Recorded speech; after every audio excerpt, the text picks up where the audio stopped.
Welcome to the NIHR Dementia Researcher podcast, brought to you by dementiaresearcher.nihr.ac.uk in association with Alzheimer's Research UK and Alzheimer's Society, supporting early career dementia researchers across the world. Hello, and thank you for listening to the Dementia Researcher podcast. For those who are new to listening, in our fortnightly podcast, we bring together dementia researchers from all areas of research to discuss their work and general career topics that will be helpful to early career researchers. And whilst mostly we talk about Alzheimer's disease and other forms of dementia, our career topics should be of interest to anybody pursuing a clinical or academic career. I'm Adam Smith, and today I'm joined by 4 PhD students who are just taking their first steps into their PhD. Today, the PhD completion project estimates, and these are scary stats just to freak out, particularly Felicity, who I'll introduce in a moment. The PhD completion project estimates that only 55 to 64% of people who begin a PhD in STEM particularly finish, and 56% in the social sciences and 49% in the humanities. So those are particularly scary stats. I have to say though, I haven't necessarily seen that in my work. I think most of the people I've come across who've started a PhD have finished. But let's go on and introduce our guest today. So today we're going to discuss what motivates our guests to follow this path, what motivated them, what life's been like for each of them, sharing their questions and stories so far. So hopefully others in the same situation will know that they're not alone. So we're going to talk today about what it's like to take those very first steps into a PhD. So I'm delighted to introduce Tiffany James. Tiffany is an excellent darts player and a PhD student looking at equity in service provision for people with dementia and their families at University College London. Hi, Tiffany. Hi, Adam. I'd also like to introduce Chloe Tulip, who is studying sleep in dementia at Swansea University. That is when she's not playing roller derby. Hi, Chloe. Hello. I've also got Felicity Slocum, who's will be studying identity in dementia at Loughborough University. And when I asked for a fun fact, she told me that she has a very squishy nose. Which I'm sure we'll talk about later. Hi, Felicity. Hi, Adam. I definitely regret saying that one. And last but not least, we have artist and animal lover Brendan Cummane, who's studying his PhD at the Royal College of Art, looking at environment in care homes for people with dementia. Hi, Brendan. So hello, everybody. Felicity, I can't help but think that maybe you and Chloe need to get together and swap hobbies, because with a nose like that, you'd be awesome at roller derby, right? Yeah, it would be really great whenever I fell on my face, there'd be no broken nose. Exactly, that's perfect. And people who haven't met our guests yet can, of course, see their profiles on the website. But Tiffany, coming to you first, do you play in a league for darts? No, I definitely don't play in a league. I did consider joining one when I lived in Brighton. It was an all-ladies league of mostly retired ladies. Then I moved to London, and now I just play at the pub. And have you ever had a 180? No, I'm not that good. What about the ball? Are you reliable on closest to the ball? Exactly, that's kind of my strong point. Yeah. You didn't rush out and immediately buy a dartboard as soon as lockdown started? No, luckily I had a friend that had one. This was before lockdown. That's how I got into it. So I just spent many nights perfecting my dart skills. Okay, so seriously though, so what year are you in, and could you maybe tell us a little bit about your studies? Yeah, I'm in my first year. I'm 10 months in at UCL. My project is funded for 3 years by the NIHR. And it was a project that I applied for, so kind of generally looking at equity in service provision for people with dementia and their families. So I'm starting quite broadly, looking at different minority groups, and then kind of funneling down to people from minority ethnic groups, and then more specifically people from a South Asian background in the UK. So that's the kind of, brief overview of my project.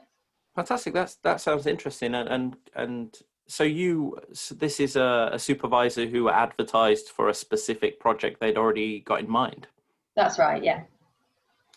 Well, that's quite interesting, because I think we'll come to that later, because there's obviously people pursue and how they end up in a PhD slightly differently. And I do wonder whether when you apply for a PhD, almost more like a job than through funding of your own, whether that's easier to come into something that's already to some extent fairly well defined, as opposed to trying to define that for yourself.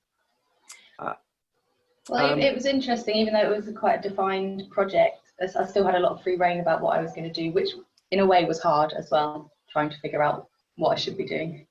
Well, that was what I was going to say, actually, was I suppose to some extent it's nice to come in, but also as well whether that can be quite inhibiting, particularly if the supervisor's got a very clear view as to what they want done as part of that work, as to whether you get to make it your own still. Chloe, let's come to you next. Roller derby, that's a pretty tough sport. And I have to say, I didn't know this term. I did go away and look it up. Are you a jammer? I did see that and I thought, wow, that's really good knowledge of derby there. No. So, no, unfortunately I'm not, because they like us to be really safe. So in order to play a full match, you have to pass minimum skills, and the laps are the thing that I'm stuck on. So you have to do 27 laps in 5 minutes, which is so hard. So hopefully I'll get to play soon and be a jammer. So that's so you've got to do 27 laps speedy on, and these are roller skates, right? Nobody uses roller blades in roller derby. Quad skates, yeah. That sounds cool. And of course, we're going to talk about this later, but keeping your sanity by having outside activities and people to talk to and things is important too. So can you tell us a little bit about your studies, what year you're in? And Sure. So I'm about 9 months into my PhD and I'm studying at Swansea University.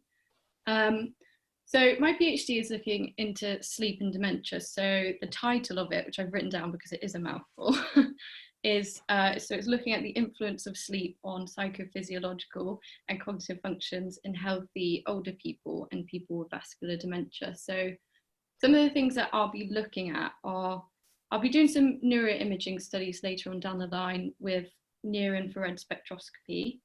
And I'll also be looking at mismatch negativity, which is an event-related potential, which is just like a measurable brain response using EEG in response to an odd stimuli. So if I was to say beep, beep, boop, the last boop is part of a change detection. So you'd actually have a measurable response to that. And you can use that in early detection. So we'll be doing some sleep studies with that and things, and looking at emotional memory consolidation. So it's kind of a mix of things that I'm looking at. So. And sleep's definitely come up the agenda. It's been quite high profile. There was lots of discussion about the importance of sleep at the AAIC conference last month, particularly as a risk factor, but also as well looking at how the brain works. So you're in a good place for, or not that you're already thinking about post PhD, I'm sure, but oh gosh, I don't know. one step at a time. And sleep's always interesting. I've been involved in a few sleep studies, and they're always quite difficult to recruit to as well, I think, particularly getting people into those sleep labs. So you will have lots of interaction with people living with dementia as well as part of your work? Yeah, so I think as part of the first steps of my PhD, it's really important to make links within dementia, because prior to starting my PhD, I actually had no experience in dementia. I was mostly focused on acquired brain injury, and I just so happened to get the dream PhD for me shortly after, and I was a bit worried I didn't have much experience. So now I'm creating links for the community, and I'm sort of becoming like a volunteer befriender, things like that. But I think lockdowns had a real impact on the ability to recruit for sleep studies. So now we're having to do lots of things online with questionnaires, which aren't as rigorous and aren't ideal, but the universities support me really well through that. So yeah. Having to think out of the box and maybe turn to technology more as well. I mean, obviously we're doing that ourselves as individuals, but turning to that for your research as well must be quite quite tricky. And I don't know about you, but I do like there to be a direct line of sight between my work and the people that are benefiting it too. And I know, talking to quite a lot of people who are working lab-based research, are trying to do more to come out so they can connect their work to the people that are going to benefit. So it's always quite interesting, I think, to have that role. But equally, it can be, I don't know how you found it. I've spoken to quite a few people that found that quite hard to start with, you know, just knowing how to talk to people, what to say, what not to say can be quite tricky, and there's no training for this. It's something. How did you find that? So I've been kind of lucky in the sense that before starting this, I worked with people with acquired brain injuries for 3 years on a one-to-one basis. So I've done lots of training on sort of getting to know your clients really well, and kind of having that lived experience of what is okay, what isn't okay, and essentially having that thing where you're like a friendly professional, or friendly professional, not professional friend. So that's been really, really helpful. So hopefully I'm going to use that to take with me, but also I've got some really lovely people in the Swansea Carer Centre who are helping me and coaching me through, and really, really like supporting me, which is really nice. Because as you say, I think it's more of a lived experience thing to acquire. And the Welsh advocacy groups and things like that are fantastic as well. I know Chris Roberts quite well, who I know is very active in Wales, and I've spoken at a few dementia-friendly kind of meetings and things there as well. So you've got a great community of people to work with in Swansea. Yeah, I'm really lucky. Thank you. And Felicity, I'm not going to pick on your cartilage anymore. Just tell us about your work. I mean, obviously, so we spoke offline about this before, so you haven't quite started yet. No, so I'm starting in October. So the project is about identity in people living with dementia. So I'm quite lucky in that my supervisors have already collected some data, which they've looked at a bit, but not, there's like so much more to look at into it. So there's like a data set of interviews and like just observations of people with dementia and their carers, their family members, and also in a memory clinic as well. So you've got the two contexts of like a professional environment and a domestic environment.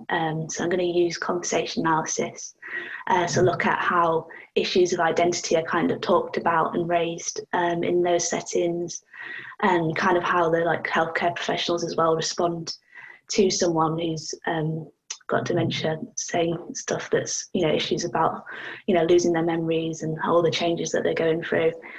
So that's kind of one of the main focuses that the project will have. And then as well, there'll be like a big survey of the general public looking at fear of dementia or dementia worry, as dementia is kind of one of the most feared conditions, even more so than cancer now. And it's kind of looking at how the increased media representation of dementia in recent years has impacted on how people think about dementia and what they think it entails. And as kind of a follow-up to that, I'd like to get people living with dementia involved, and to kind of like look at different like clips of from media, of people talking about what they think dementia is, and people living with dementia actually describing like their experiences of what kind of people have, like maybe how, like once they were diagnosed, how people kind of viewed them differently from what they've seen in the media, from what they've seen in newspapers. So yeah, really excited to get started. A bit nervous, but yeah, it's really interesting me. So I think I should be one of the ones that completes it, hopefully.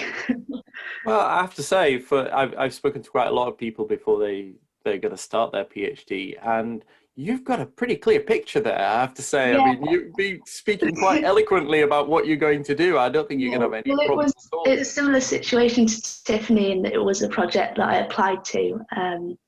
So I'd previously, the year before, applied for a master's and PhD ESRC funding, which I didn't get, but I decided I'd try and just do the masters anyway. And then I reapplied this year and luckily got it. So yeah, it was quite nice to have a project that was kind of thought through already, and it was quite similar to what I'd previously proposed, which was nice, but it had like extra elements that I hadn't thought of.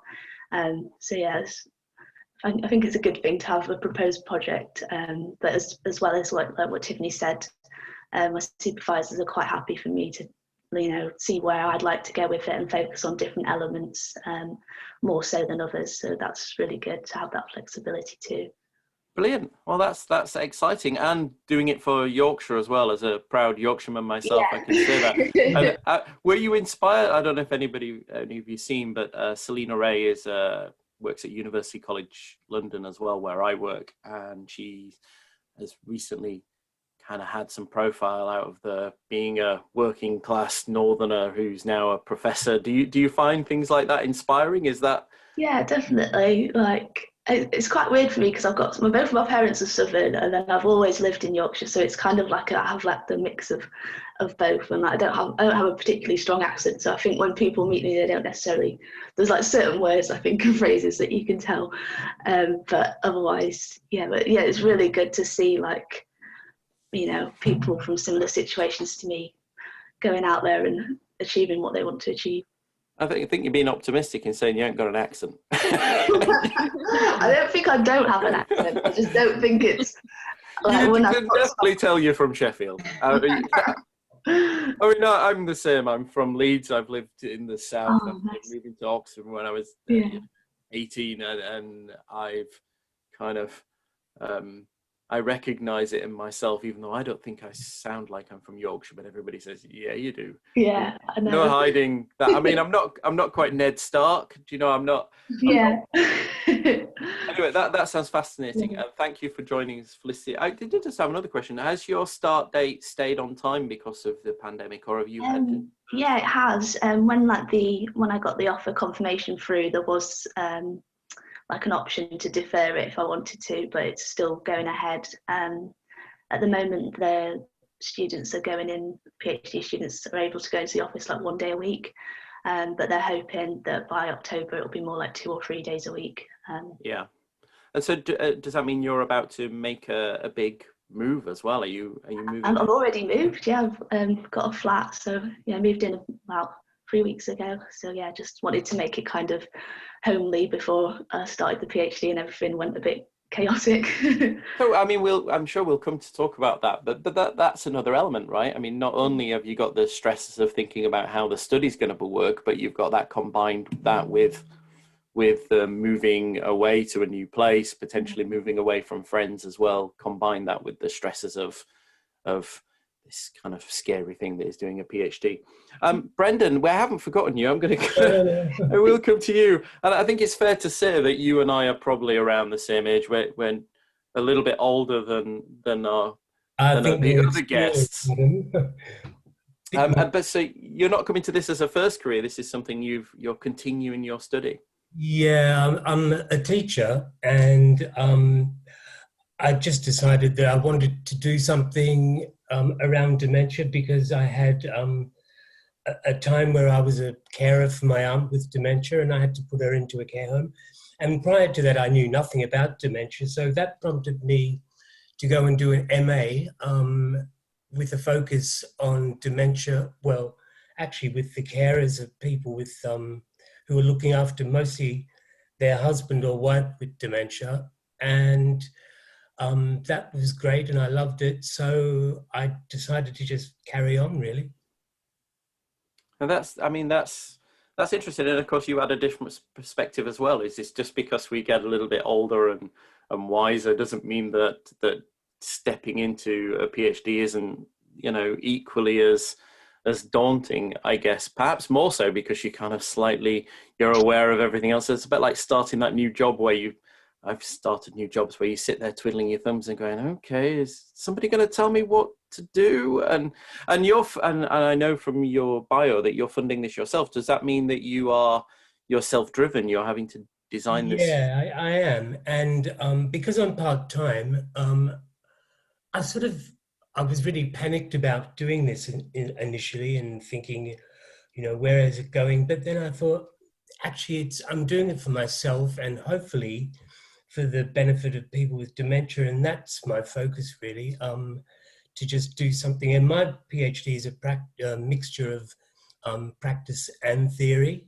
So at the end of it, I have to produce something that's hopefully useful for people with dementia. So yeah, so that's exciting for me because my background is art, and I'm in the School of Design in RCA, so I'm sort of getting used to the whole idea of working as a designer rather than an artist as well. Artists tend to sort of ask questions where design is sort of trying to come up with solutions, and I'm sort of struggling a bit with that, but I'm slowly getting there. But no, it's really interesting, and yeah, I'm loving it. So this is something, when you say something useful, do you mean implementable? Is this some kind of like intervention that could be, because I know you mentioned care homes in your video. Is this something that they can like activity based, or is this something useful? Well, what I'm hoping to do is a few things. I mean, I had to look around a few care homes, and I wasn't really impressed, I have to say, with the environment in a lot of them. So I wanted the residents to have more choice. So what I'm thinking of doing is looking at technology, which I think this pandemic has also thrown up, that a lot of care homes need to be more tech friendly. So I'm looking at technology to actually create more visual environments in a care home, and the residents can actually take control of that visual environment. And I'm looking at it through, because I've done quite a bit of research around their attachments with soft toys or a soft blanket. So I'm looking at if I can integrate that through the use of sensors and a sort of projections to create a more visual environment, but the resident can take more control of and have more autonomy over their environment as well. That's fascinating. Oh, thank you, Brendan. I know as well at the AIC, one of the exhibitors had done something with projection where they projected moving images that from above a table that you could interact with, and if you touched the table, you could move things around. And I think maybe Chloe they do things like that in brain injury as well, don't they? I think some of that sensory stuff. Yeah, so there's, as you said, like the interactive new, I don't know, are they projectors? I'm not sure what they are, but I know they're really cool. Well, thank you. Honestly, thank you very much, everybody, for joining us. I know I know we're going to talk about what it's like to kind of take those first steps in your PhD, but I wanted to make sure everybody knows kind of what you're working on, because I think those differences are key and can influence particularly about what you're studying and how those first days are, about how you arrived at that. So Tiffany, sorry, I've forgotten already. Remind me, how long have you been studying now? 10 months into my PhD. 10 months, okay, so it's about the same length of time as Chloe. So tell me, how have those 10 months been? I would say the first month was hard. I spent a lot of time staring at my computer screen, trying to figure out what I was doing. I remember crying at my desk at one point because I just had absolutely no idea where to start. And everyone just said, go away and read around the literature and figure out what you want to do. And eventually things fell into place and the questions came up. But before that, I felt completely lost. It took about a month and a half to get a bit of structure into what I was doing, and then even longer to develop it more. But yeah, the first month was hard. I think I'm constantly reminded, or I've had friends that have kind of come away to do fellowships and things like that, and saying you can't be too hard on yourself in those, particularly in that kind of first 2-3 months, because I think we're so used to being told what to do, if you like, particularly in undergraduate work, that then suddenly sitting there and having to be self-driven and decide for you, it's hard, right? Yeah, and it was quite kind of a creative process. I don't think of myself as a very creative person. I'm more of a kind of structured, process-driven person. I like doing all those things, but having to come up with something myself was hard. But I can already tell that my skills at doing that have got better over the PhD. So it's really nice to see that developing. How were those first few months for you, Chloe? Honestly, I'd say very, very similar to Tiffany's. I'm not sure if I cried, but I'm pretty sure I was holding them back at the desk. But I think I did feel a bit like a duck out of water to begin with. And I was almost scared of asking my supervisors questions, because I felt like if I asked a question, it would raise the idea that I clearly didn't know what I was talking about, I didn't know what I was doing, and I was not the right person for the PhD. So then I kind of did, like, my supervisors, I'm really lucky, they're both really, really lovely and easy to chat to. And I remember I said something, I was like, oh, sorry if this sounds silly. And my supervisor was like, no, don't ever say that, just ask questions. There's no such thing as a stupid question. And then I think from that, I really went away and had to coach myself on, I'm not going to know everything. That's the reason why I'm doing the PhD, because I'm starting from a 0 point, and there are going to be a million questions along the way. So it's better to just say them. And I feel like that process really then started, gave me traction, and I started then feeling a lot more comfortable with it, because even if I didn't know, I could just ask then. And just coming back to you again, Tiffany, did you feel like you were prepared for that? Did that come as a surprise? I think it was a bit of a surprise. I'd just come straight from a master's at UCL, which again is quite structured. You can choose from a list of questions that you answer. You're doing an assignment. So yeah, having that kind of free reign did feel different. But now that I feel like I've got a plan, I'm back on track with kind of my the structure of things. Things can change, but at least I've got a little bit of an idea of where I'm supposed to be heading. But I think it was a surprise at the beginning, yeah. And I assume, not all supervisors are amazing. We've done a whole podcast about 12 months ago on finding the right fit of a supervisor, and almost, making a really careful decision as to, I suppose it's a little bit different if you apply for a job that comes with the supervisor rather than seeking one out. And if you are quite keen, I guess, I don't know how many people apply and then decline because they've decided, I don't think I'm going to get along with that supervisor, if offered. How have you gotten along with yours?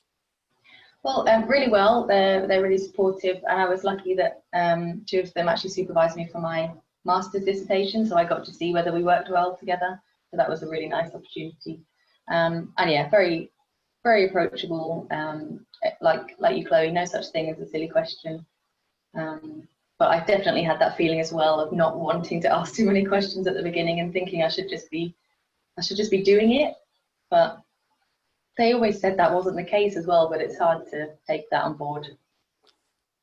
So the takeaways from that really sound like, obviously I haven't come to you, Felicity, because hopefully you're sitting there and digesting this and thinking, right, okay. So definitely don't be too hard on yourself in those first few months. Do take advantage of your supervisors. Don't be afraid to approach them and talk to them as well. Obviously I don't want to get, because we are going to record another podcast later today, which will be out in 2 weeks' time, with some people who've come out the other side of a PhD getting their top tips. So I'm sure they'll do. But so it's okay to feel a little bit lost at the start. What about you, Brendan? Because you had your slightly different perspective. Yeah, and I had a break between doing my MA as well. So getting into the whole mindset of studying again was tricky. And we have, I'm sure a lot of you have doctoral training weeks. And the first week was a really intense doctoral training week. And we had just a series of lectures and seminars. And I started to self-doubt and thinking, gosh, am I going to get through this? And but yeah, so I think what I have found really difficult, though, it's a very solitary process and it's quite isolating. And I think that since the pandemic, it's been even more isolating. And because I'm part-time, I only have supervision once every 6 weeks. So there's quite a long gap in between my supervisions, but my supervisors are very good, and I can email or make telephone calls to them as well. I think the isolating thing kind of comes up particularly kind of during lockdown. I guess it depends to some extent on your domestic arrangements, you know, whether you're house sharing and mixing with other people that are studying. Felicity, you mentioned you've just moved into is this university accommodation? Are you? No, so I've moved into a flat on my own, so I'm not sure if I'll live to regret that maybe, but I'm quite lucky in that one of my best friends lives just around the corner, and I also did my undergrad and masters at Loughborough, so there's people that I know that are still around, and a girl that did the same masters as me is just finishing her first year of her PhD, so I've kind of got a few friends as well around, which is really good. And of course, universities are open again, so you can, you know, mostly, I guess everybody's returning to campuses and can mix with people in the, because I think that does come up again, is seeking out people who are in the same situation as you to try and talk to them. I guess, Brendan, it's tricky for you because I can't imagine there are many people doing a PhD at the Royal College of Art in dementia. No, there aren't. And my supervisor's actually, dementia is not her thing either. So that's a bit tricky. But my second supervisor is very much into sort of neurology and the brain. So that's helpful as well. Actually, we're not opening in September. We are still having all our lessons and seminars and tutorials online till at least January. Okay. Well, that's, well, I guess every university is taking this slightly differently, aren't they? Hmm. So those early days, I mean, did you also, coming back to you, Chloe, did you have some study activities arranged in your first couple of months? You know, those learning weeks. Yeah, we had an induction week, which was kind of nice because I got to meet all the other PhD students on the psychology floor, and I'm also really lucky because we're all put in an office together. So there's 2 big offices, and it's really social. There's one girl there who's just the key socializer. She's always organising, you know, drinks and dinners and things like that. So that's really handy. And then they take you around all of the key staff that you'd be handy to know and introduce you. So it all feels really friendly and supportive. And that first week, it happens like right at the start. So it is good timing and a good week. And how have you found studying for a PhD different from the undergrads? You I can't remember. You did an MSc before. Yeah, so I did BSc in psychology at Swansea and MSc in clinical psychology at Swansea, and now I'm at Swansea. You're staying at Swansea. Sure. Well, do you know what? That often comes up as people going, oh, well, you should move around. But actually, I think, particularly if you're doing a PhD, knowing who your supervisors are, knowing that already having been comfortable with the place and the environment, I think can make a big difference. Yeah, I mean, I guess I think it's Swansea because there's so many beaches here, and it's a city, but it's not too big, and everybody's Welsh and really lovely. So yes, it's really enjoyable. I forgot your question. What did you ask me? No, how did you find studying for undergraduate degree compared to this last few months of your PhD? Oh yeah, okay. I think the main difference really is that with MSc and BSc you have core modules that you don't really get to choose from to an extent, and sometimes there might be stuff that you're not so interested in studying, and then revising and things like that feels really laborious and arduous. But I feel really grateful because this is my absolute dream PhD. I don't think I could have chosen one better myself. So it doesn't feel like that, and it's nice to study something really in depth than just one topic. So that's really nice. So if anything, I actually prefer it, and it feels easier, but I don't know if something's lurking around the corner about to make me not feel that. And you're full-time for 3 years? Yeah. How about you, Tiffany? I mean, it's a very different experience to undergrad and MSc, just because it's maybe less structured. I hated my undergraduate studies, so I'm having a much better time now with my PhD, probably just because I'm a bit older and just generally happier. And like Chloe said, actually, it's something that I'm really interested in, not having to do anything, like a core module. So if you really hated undergrad, why on earth would you stay in academia? I didn't. I left for 4 years and I worked. I worked in the third sector and then as a support worker for people with dementia with the Alzheimer's Society, which I absolutely loved. But it was during that job that I kind of had a caseload of maybe 100 people a year, and I just felt like actually I wanted to do a bit more, maybe do something from the top so that it could kind of trickle down and impact more people in a positive way. So that's why I came to do the Masters, with the idea of then doing a PhD. And I'm so glad I came back because I love academia now. And I think that's important for me. I think being passionate about the subject has got to be there deep down at the core of this, because if you don't really care, if you're just doing this because you want, the doctorate, or you couldn't think of anything better to do, they're probably the people that fall into that 40% that don't finish. I think the people like you who are, so I think you also do really have to care, and it's got to be there at the core to drive that success. I don't know if you'd agree. Definitely. Oh, sorry. I was just going to say, yeah, I think the great thing about dementia research is that it does have a real world impact that's positive, and it feels that you're working towards something that's actually going to benefit people in real life, and that's like so much more valuable than going out and chasing a job for money, I think. So as I mentioned, in 2 weeks' time, I'm going to be talking to a bunch of people that have come out the other side, and I'm really interested, tell me what do you wish, what do you need to know? What questions should I be putting to them? Felicity, I'm going to come to you first. What do you want to know from that old hand?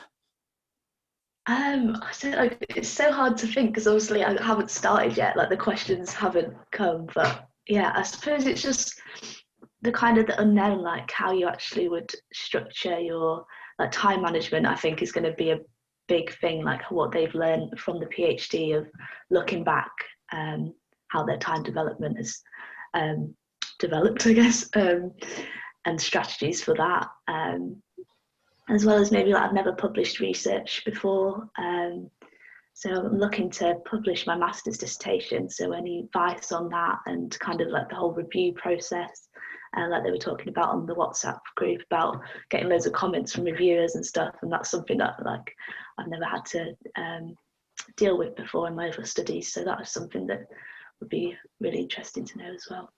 I think whenever I found myself being uncertain what to do, I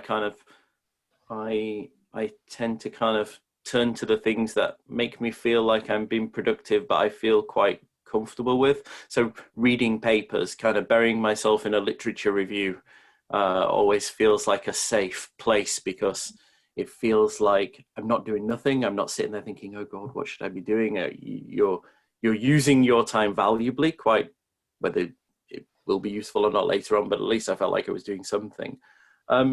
Actually, maybe we'll come to you, Chloe, to talk about that. So talk us through, what does a typical day, week look like for you now?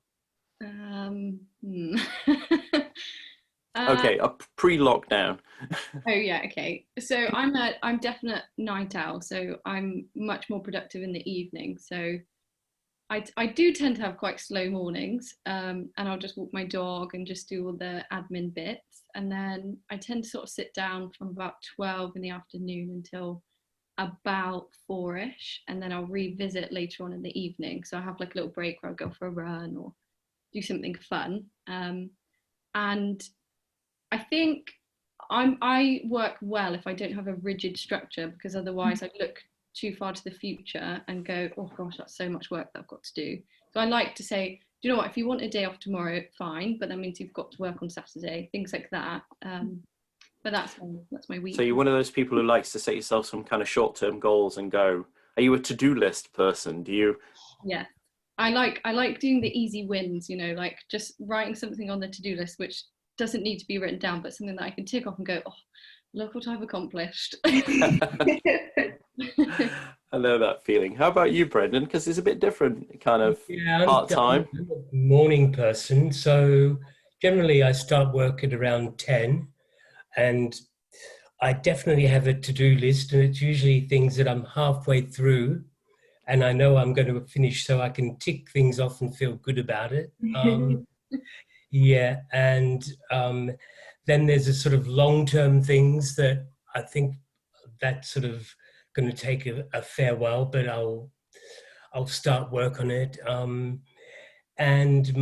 My supervisors told me a few times to be kind to myself, so I'm sort of taking that advice as well. And I've actually taken about a week and a half off recently, and feeling much better and more sort of focused in a way. I think it's really good to give yourself a break and step away from it and come back to it with sort of fresh eyes and new thoughts, really.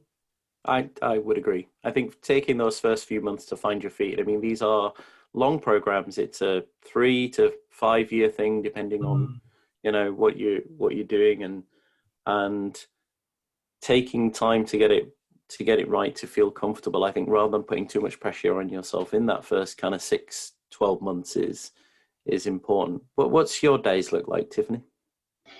Mine are very structured. Maybe might seem a little bit over the top, but it works well for me. So yeah, I get up and I'm at my desk by 9, and I like to think forward to all the things I've got to do. So I did just a couple of days ago. I thought I've got a presentation in October, a presentation in November, my upgrade. I need to hand that in at this point so that I can get the feedback. So pretty much planned out every day for the next 2 months. That's roughly what I should be working on. So you very much in that treating this like it's a job. Mm-hmm. You haven't fallen back to falling out of bed at 11 and... No, and I guess, and I mean, I don't know what it's like. Chloe. No, I think I just got into the 9 to 5 mindset for my work, and it works for me. And then in the evenings I can completely switch off, and the weekends I switch off. It works really well for me. It's interesting. I wonder whether people who continue from being 18 at undergrad in education right through to the end of their PhD, particularly if they stay at the same place, how easy it is to change that mindset. Because Chloe, I mean, I'm not picking on you, you're joking about your late nights, late mornings, but I guess you're in the same place now that you were in 5 years ago as an undergrad, and yeah, as people we move on, but I wonder whether it makes any difference. Moving institutions makes, you know, kind of gives you that reset in your head. Did you manage to reset for a new course, or does it feel like it's all just continued?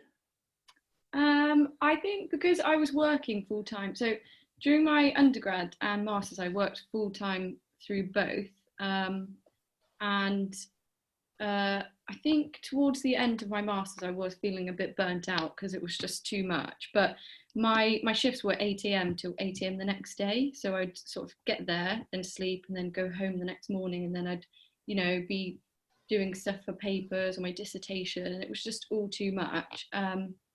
And I did think about perhaps doing the like sort of 9 to 5, but I just realized like I've always been a night owl, so this time I'm kind of, again, the same with you, Brendan, just being a bit kind to myself and saying like, this is the best way that I work. And it does sound funny, and I do like laughing at it, but I guess it's like works for me. And it's nice to talk about it though, because I think lots of us night owls do feel like there is a bit of a stigma with it, because I've listened to so many podcasts, obviously I love sleep, so about the stigma about waking up late, and because it doesn't sit with society's views. So I remember when I first started, I did have an honest chat with my supervisor, and I said I might not be available at 9 a.m. for the next 3 years. Like, that's absolutely fine, you know, you do you. So I was like, oh great, will do, thanks. And I have to say I feel as healthy and the best I've ever been. It's great. I'm the same. I work best in an evening. You know, I'll kind of return to my desk at 8 p.m., 9 p.m. in the evening, and then when, you know, everything's quiet and it's a bit dark outside is when there are less distractions. I'm very easily distracted, and in the evening there are less distractions. There's no emails coming in and people messaging you or calling you. How about you, Felicity? Are you preparing for this? Are you? Yeah, well, I've been working as a research assistant. I literally started on the first day of lockdown. So I've been working from home, trying to do like a 9 till 5 routine for like the last 6 months. So I feel like that has helped me kind of get back into the mindset of like doing research and working around those hours. And yeah, I am an early riser as well. So I probably will do that. But as well, I kind of have like after lunchtime, I always have like an afternoon slump where I just kind of like need a half an hour to just kind of have a cup of tea and get myself ready to continue. But once I get through that, I can usually continue till like 5. But yeah, I kind of like the idea of treating it as a job and having the weekends off, because like all my friends and family and stuff will be working to that routine. So it makes it kind of easier for like if you want to do stuff on the weekends. So yeah. I'm going to try and do that. It might not go quite to plan. So does, and nobody else can see this because this is of course audio, but can you put your hand up if you have a job as well, if you work as well as studying?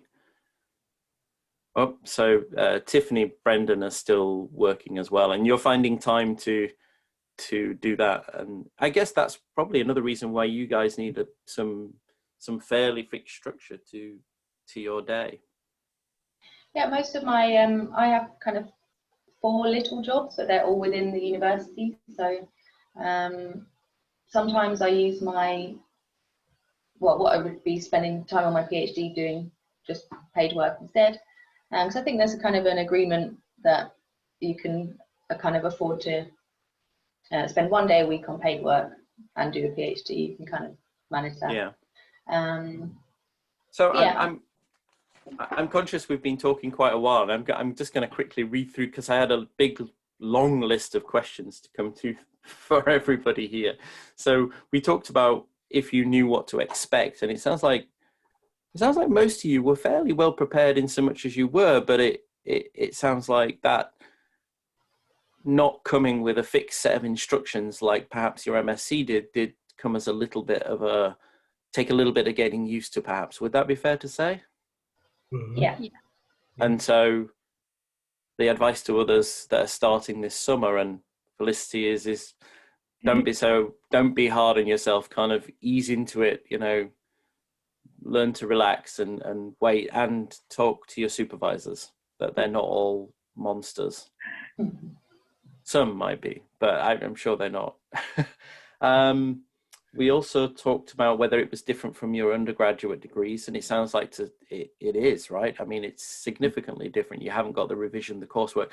I wonder, I'd be interested to ask you all that same question in another year's time, because at the moment does the finish still seem quite far away? And when you get into that last year, that pressure to finish your theses, that pressure with your Viva, whether it goes back to feeling more like studying. Yeah. I don't know if we'll come back to that one later. Family?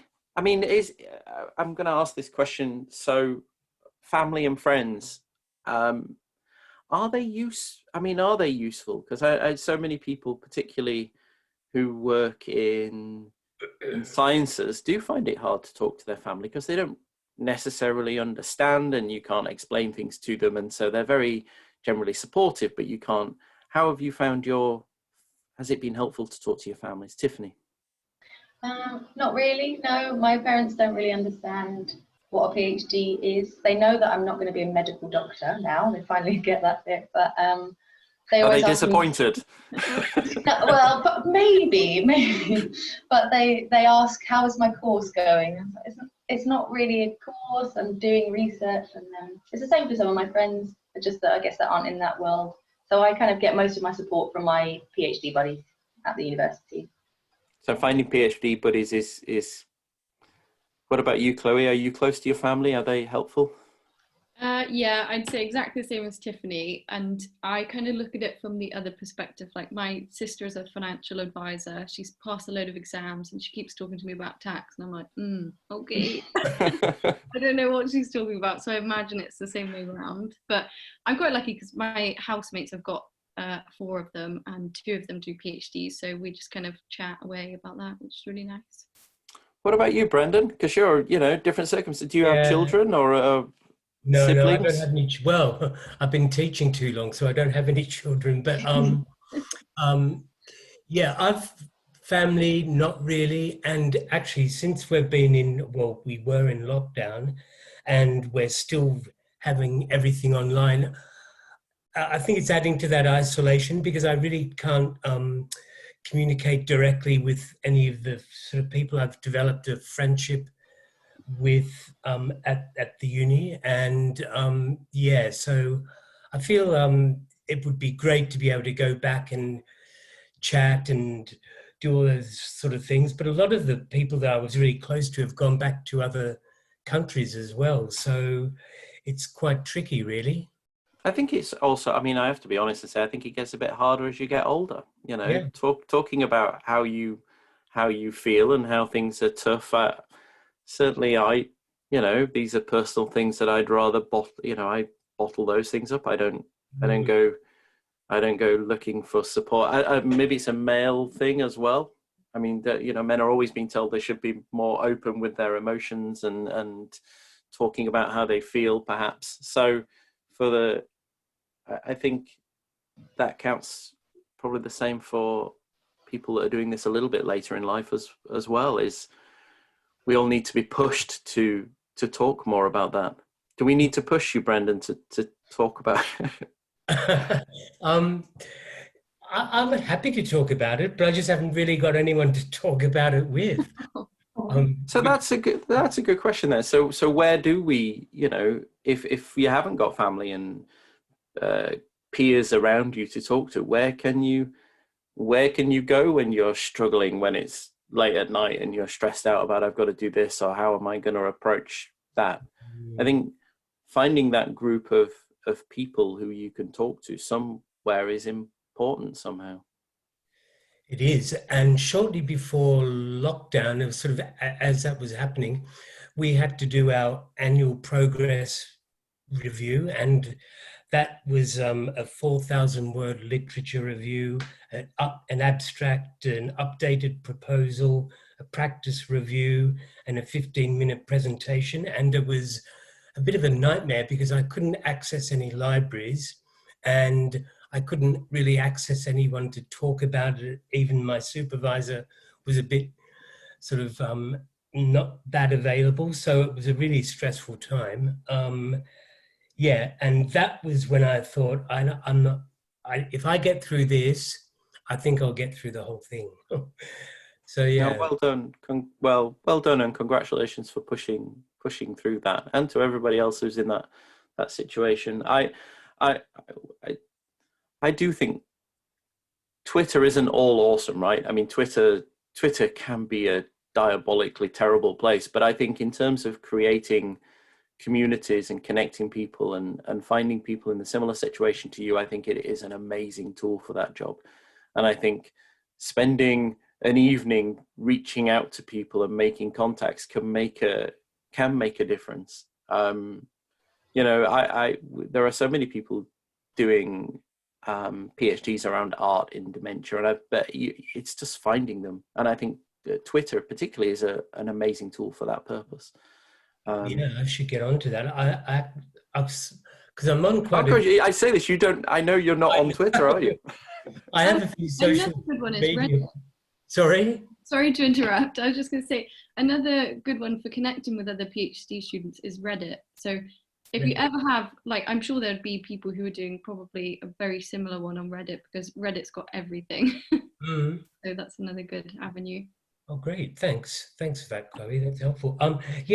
I've just got so many. I've got Instagram and WhatsApp, and I mean, with Zoom and Teams and all these things, I keep thinking, do I need any more social media in my life?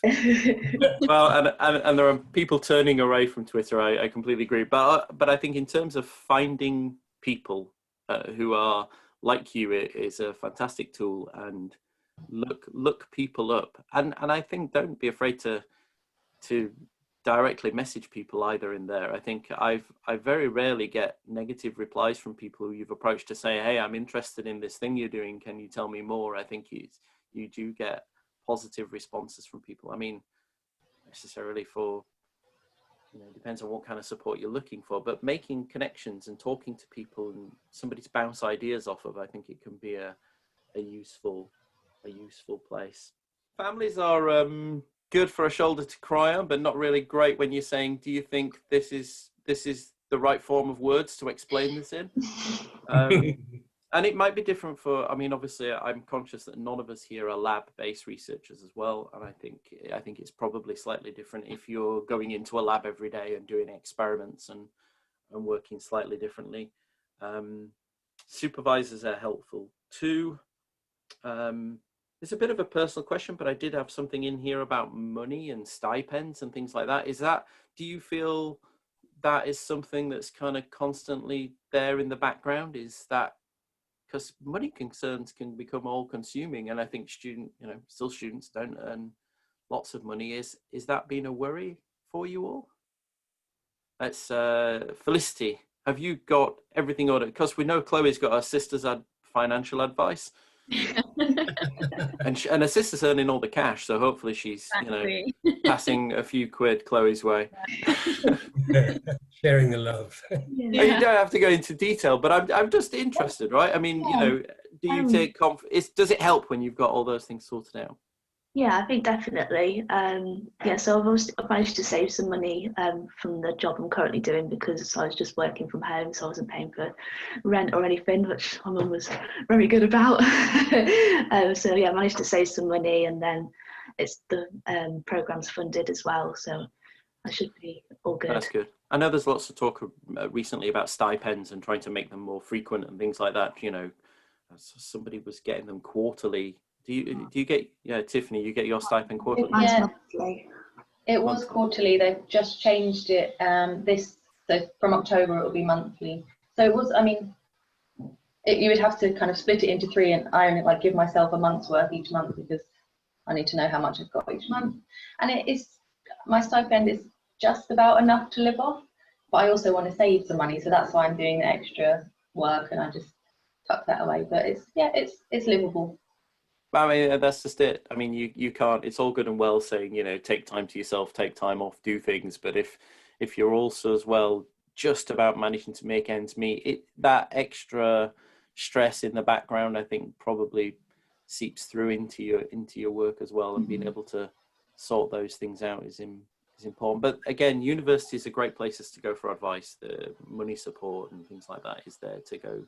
Don't be afraid to talk about money. It's one of those, if it's tough, you've got to say so. Hey, this is quite hard. Don't be living on baked beans and never going out. Brendan, you're not living on baked beans, are you? No, I'm doing I'm still doing a fair bit of supply teaching, and I also occasionally work for the University of Brighton, running a unit of work for MA students. So I'm sort of managing, actually. Are you selling a few pieces as well? Doing a... Well, I was meant to have an exhibition on when was it? The 31st of March, but it was cancelled because of the pandemic. So I got an email from the gallery saying, well, we can have it in 2022 or something. So I thought, no. Forget that. Do it online. Well, honestly, we've talked for ages, and we're kind of definitely coming to the end of our time now. But before I think about wrapping up, I just wanted to come to each of you in turn to kind of just for your piece of advice, single piece of advice for somebody that's going to be starting their PhD this summer. For single piece of advice for Felicity, And then Felicity, we're going to come to you for somebody who's 6 months behind you. So we'll come to you first, Chloe. Oh, me first? Yeah, well, you're on your top right-hand corner. Did you need another minute to think? Please, yes, I'll come back. Tiffany, you're next. Yeah, I definitely know what mine is. It's just ask people how to do things. If you've got to do something new, find someone that's done it and just ask them to show you. And that's a really good way to make new friends as well.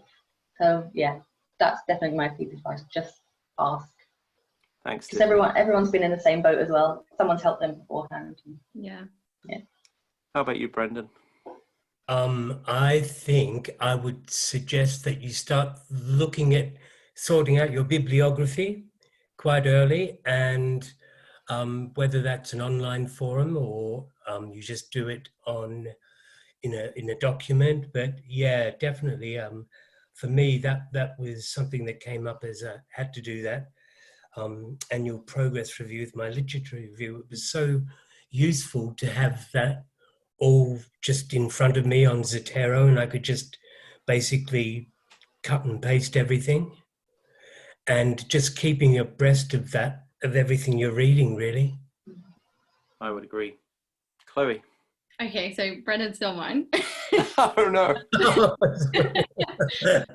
I would say the same thing. So I actually asked everyone in the office for top tips when I started, and everybody said the same thing. So I've got loads of tables with every single paper I've read, my notes on it, what I think it's going to be important for later on, whether or not it's useful. And now I've got like a massive document, and I'm pretty proud of it. But yeah, has it got coloured tabs and everything? Oh, could do. I might pimp it out then. That's when I'm uncertain. I'll make sure that my spreadsheets are brilliant. You know, they're putting formulas in there to add things up that don't really need to do it. Just to make you could make a work of art out of a spreadsheet, Brendan. I would agree with all those things. I think seeking assurance through reading. I think if you do find yourself sitting there being uncertain, I think it's never a waste of time to read around the subject that you're working on. That's always going to be productive. Always make notes.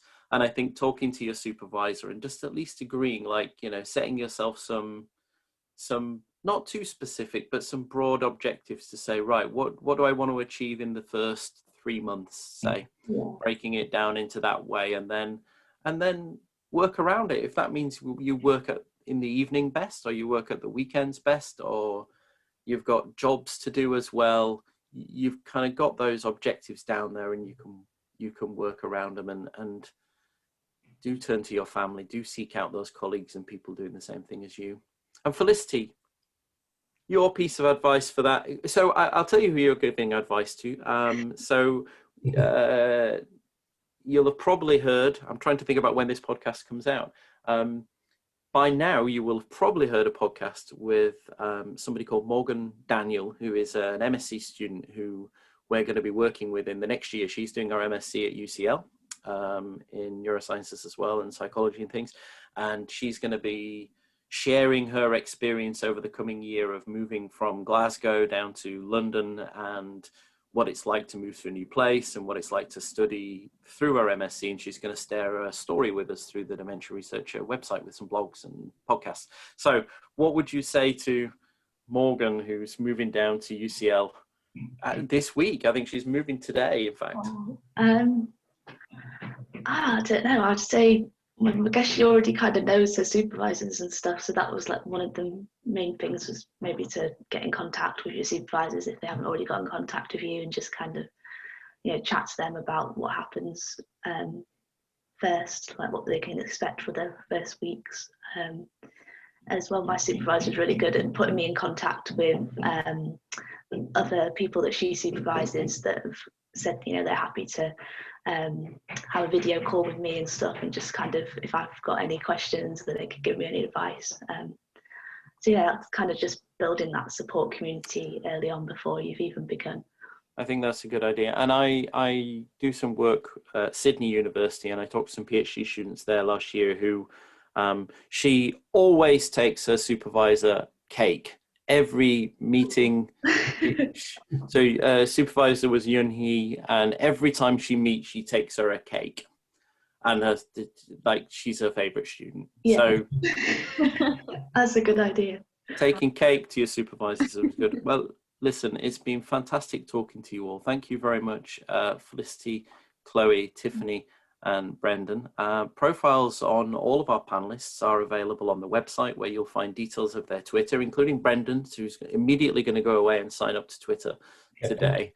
You can find details on all of them on our website, including more about their work. I'm sorry we didn't get to talk more about your work, because it all does sound fascinating. So I hope you will join us again, maybe, to talk more specifically about your work rather than the studying, and potentially to come back in the future as well and to tell us how things have changed as you move into your second and third years, and how you get going, Felicity.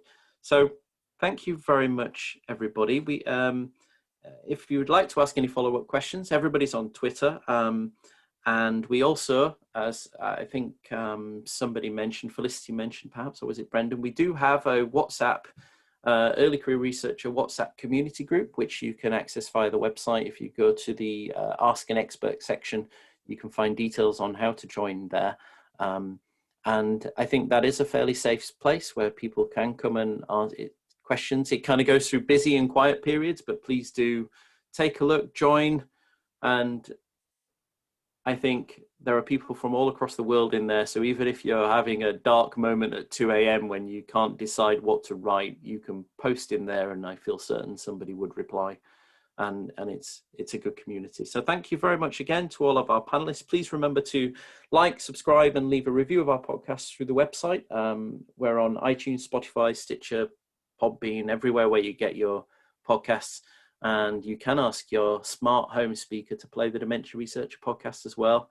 And it will do that. So thank you very much again, everybody. Thank you. Thank you. We'll look forward to seeing you all again in our next episode in 2 weeks' time, with a group of people who've come out the other end to be sharing their advice. So thank you very much. Have a good day. Brought to you by dementiaresearcher.nihr.ac.uk in association with Alzheimer's Research UK and Alzheimer's Society, supporting early career dementia researchers across the world.